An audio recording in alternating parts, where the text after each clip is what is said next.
आज राज्य के नीति निर्देशक तत्व के विषय में अध्ययन करेंगे कि आज का हमारा विषय है अध्ययन का, वो है राज्य के नीति निर्देशक तत्व। भारतीय संविधान में राज्य के नीति निर्देशक तत्वों का उल्लेख किया गया है। राज्य के नीति निर्देशक तत्व भारतीय संविधान की एक प्रमुख विशेषता है। संविधान निर्माताओं ने भारत में लोक कल्याणकारी राज्य की स्थापना के लिए संविधान में राज्य के नीति निर्देशक तत्वों को शामिल किया कि लोक कल्याणकारी राज्य की अवधारणा को पूरा करने के लिए, राज्य को लोक कल्याणकारी बनाने के लिए हमारे जो संविधान निर्माता थे उन्होंने संविधान में राज्य के नीति निर्देशक तत्वों को सम्मिलित किया, जोड़ा। और भारतीय संविधान के भाग 4 में अनुच्छेद 36 से 51 तक में राज्य के नीति निर्देशक तत्वों का वर्णन किया गया है, उनका उल्लेख किया गया है। और नीति निर्देशक तत्वों में वे उद्देश्य एवं लक्ष्य निहित हैं जिनका पालन करना राज्य का कर्तव्य है। संविधान निर्माताओं ने यह विचार 1937 में निहित आयरलैंड के संविधान से लिया और राज्य के नीति निर्देशक तत्वों द्वारा देश के नागरिकों को सामाजिक, आर्थिक एवं नैतिक विकास किया जाता है। कि जो राज्य के नीति निर्देशक तत्व हैं उनके द्वारा जो भारत के नागरिक हैं उनका सामाजिक विकास हो, आर्थिक विकास हो, उनका नैतिक विकास हो, तथा नीति निर्देशक तत्व देश में वास्तविक लोकतंत्र की स्थापना की दिशा में प्रेरणा देने वाले हैं। और आधुनिक लोकतांत्रिक राज्य में आर्थिक, सामाजिक और राजनीतिक विषयों में निर्देशक तत्व महत्वपूर्ण है। इनका उद्देश्य न्याय में उच्च आदर्श, स्वतंत्रता, समानता बनाए रखना है। और जैसा कि संविधान की प्रस्तावना में परिकल्पित है, नीति निर्देशक तत्व का उद्देश्य लोक कल्याणकारी राज्य की स्थापना करना है। क्योंकि आज के जो लोकतांत्रिक राज्य हैं वो सभी राज्य लोक कल्याणकारी कार्य करते हैं जिससे कि जनता का अधिक से अधिक कल्याण हो सके, जनता के हितों का रक्षा हो सके, जनता के आर्थिक सामाजिक स्तर पर ऊंचाई उठाया सके और उनका विकास हो सके। अर्थात आर्थिक और सामाजिक लोकतंत्र की स्थापना करना ही इन निर्देशक तत्वों का मुख्य उद्देश्य है, मुख्य लक्ष्य है।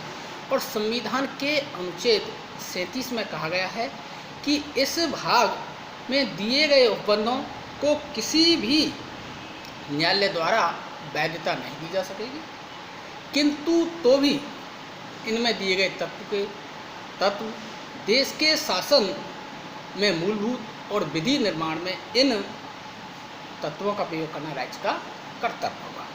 ये बात कही गई है।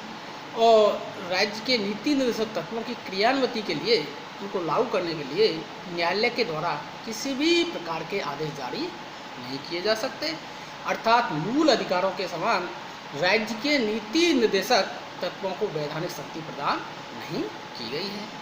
लेकिन राज्य का यह नैतिक कर्तव्य है कि वह व्यवहार में सदैव ही इन तत्वों का पालन करे, नीति निर्देशक तत्वों को पालन करे, उनको लागू करे, जिससे कि लोक कल्याणकारी राज्य की स्थापना हो सके, जनता का आर्थिक, सामाजिक, नैतिक उत्थान हो सके। और राज्य के नीति निर्देशक तत्वों का मुख्य उद्देश्य आर्थिक व सामाजिक लोकतंत्र की रचना करना है तथा कल्याणकारी राज्य की स्थापना करना है। कि जो राज्य के नीति निर्देशक तत्व है उनका जो लक्ष्य है, उनका जो उद्देश्य है वो है कि देश के अंतर्गत आर्थिक लोकतंत्र की स्थापना करना, सामाजिक लोकतंत्र की स्थापना करना, कल्याणकारी राज्य की स्थापना करना।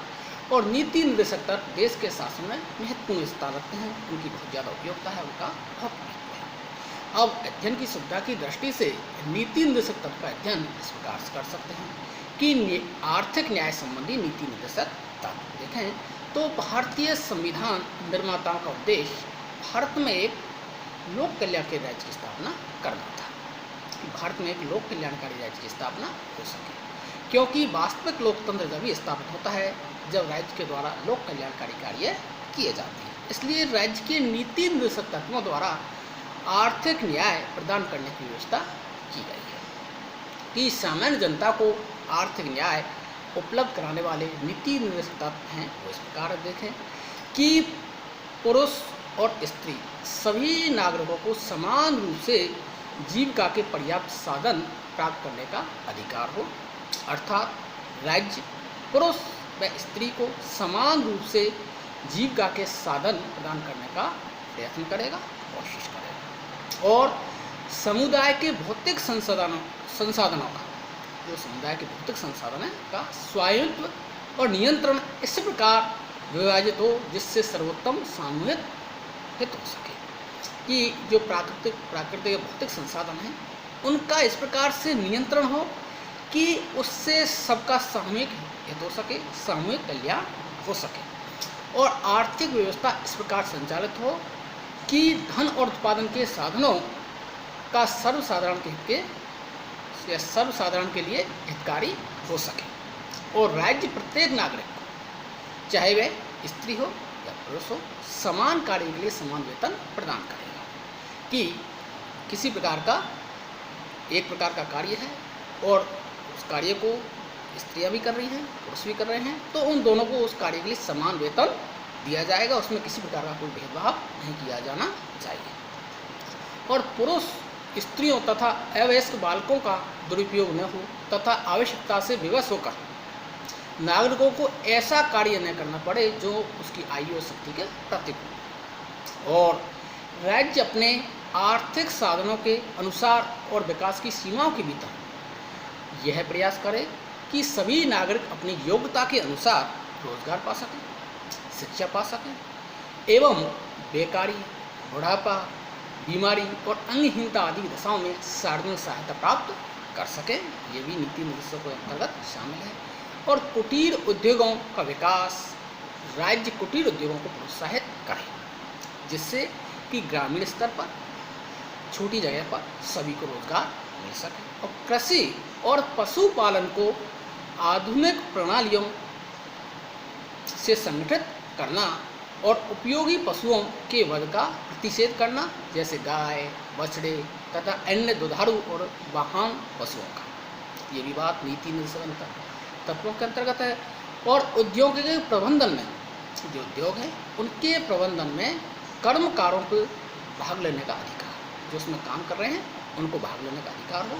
राज्य कर्मकारों को काम, निर्वाह, मजदूरी, शिष्ट जीवन स्तर और अवकाश का संपूर्ण उपभोग सुनिश्चित करने वाली काम की दशाओं तथा सामाजिक और सांस्कृतिक अवसर प्राप्त कराने का प्रयास करेगा। और राज्य आय की असमानताओं को कम करने का प्रयास करेगा, जो आय की असमानता है उनको कम से कम किया जाए और हर व्यक्ति की न्यूनतम आवश्यकताओं की पूर्ति हो सके। अब आगे देखें तो सामाजिक न्याय उपलब्ध कराने वाले निर्देशक तत्व, कि सामाजिक न्याय उपलब्ध कराने वाले निर्देशक तत्व कौन से, कि राज्य जनता के दुर्बल वर्गों, विशेषकर अनुसूचित जाति, अनुसूचित जनजातियों की शिक्षा और धन संबंधी हितों की विशेष सावधानी से उन्नति करेगा और सामाजिक अन्याय तथा सभी प्रकार के शोषण की रक्षा करेगा। और राज्य समाज के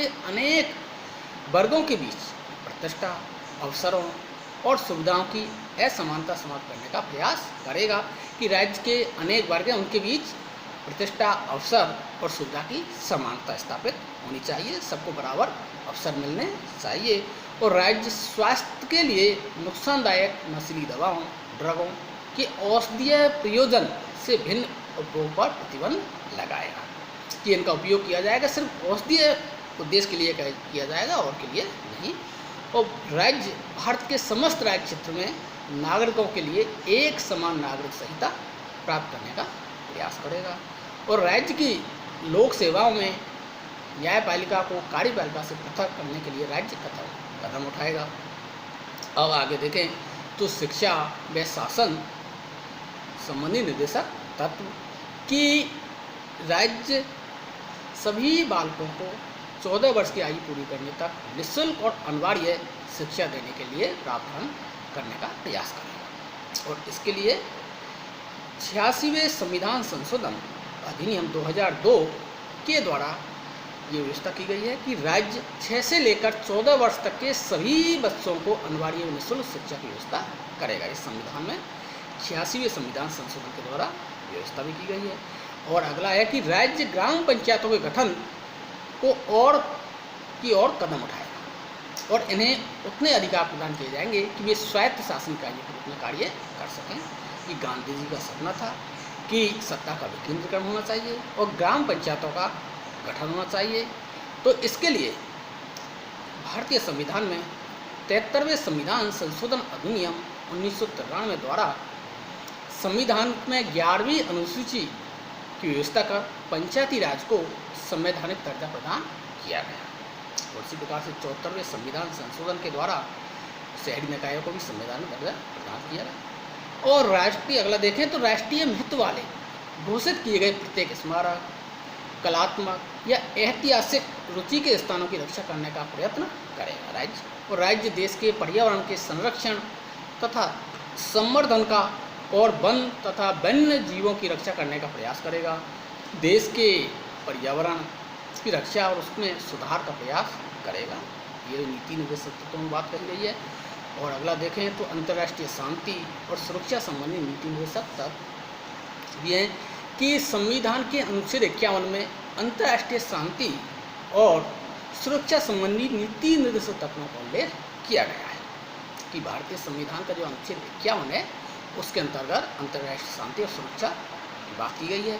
अंतर्राष्ट्रीय शांति और सुरक्षा की अभिवृद्धि करना तथा राष्ट्रों के बीच न्यायपूर्ण और सम्मानपूर्वक संबंधों को बनाए रखना, अंतर्राष्ट्रीय विधि और संधियों के प्रति आदर का भाव बढ़ाना, ये बात संविधान के अनुच्छेद 51 में कही गई है। और अंतर्राष्ट्रीय विवादों को मध्यस्थ द्वारा सुलझाने के लिए प्रोत्साहित करना कि हमें अंतर्राष्ट्रीय शांति स्थापित करने की प्रयास करने चाहिए, हमें सुरक्षा की व्यवस्था करनी चाहिए और सुरक्षा की अभिवृद्धि के कार्य करने चाहिए और राष्ट्रों के बीच न्यायपूर्ण और सम्मानपूर्ण संबंध स्थापित करने चाहिए। अंतर्राष्ट्रीय विधि, अंतर्राष्ट्रीय कानून, अंतर्राष्ट्रीय संधियों प्रति आदर का भाव बढ़ाना चाहिए। इस प्रकार राज्य के नीति निर्देशक तत्वों के द्वारा भारत को लोक कल्याणकारी राज्य बनाने का तथा प्रत्येक व्यक्ति को आर्थिक, सामाजिक आदि न्याय प्रदान करना है।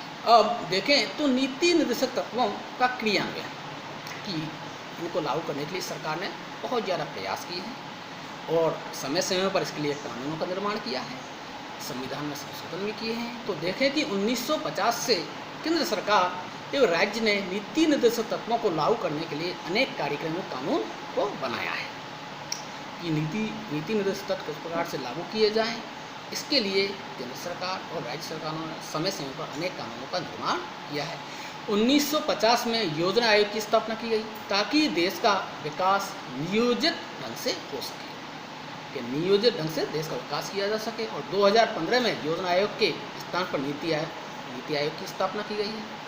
और लगभग सभी राज्यों में भू सुधार कानून पारित किए गए जिससे कि किसानों का हित हो सके, किसानों का शोषण ना हो सके और ताकि ग्रामीण स्तर पर कृषि समुदाय स्थिति में सुधार हो सके, जो कृषि समुदाय उसकी स्थिति में सुधार हो सके, जिससे बिचौलियों जैसे जमींदार, जागीरदार आदि को समाप्त किया गया और अतिरिक्त भूमि का भूमिहीनों को वितरण किया गया। कि जिन किसानों के पास बहुत ज़्यादा भूमि थी, उस भूमि को उन किसानों से लेकर जिन किसानों के पास कोई भूमि नहीं थी, भूमिहीन किसान थे, उनको भूमि प्रदान की गई। ऐसी सरकार ने व्यवस्था की। और न्यूनतम मजदूरी अधिनियम बनाए गए ताकि मजदूरों का शोषण नहीं हो सके, उन्हें कम से कम इतनी मजदूरी मिल सके जिससे कि वो अपना जीवन यापन आसानी से कर सकें।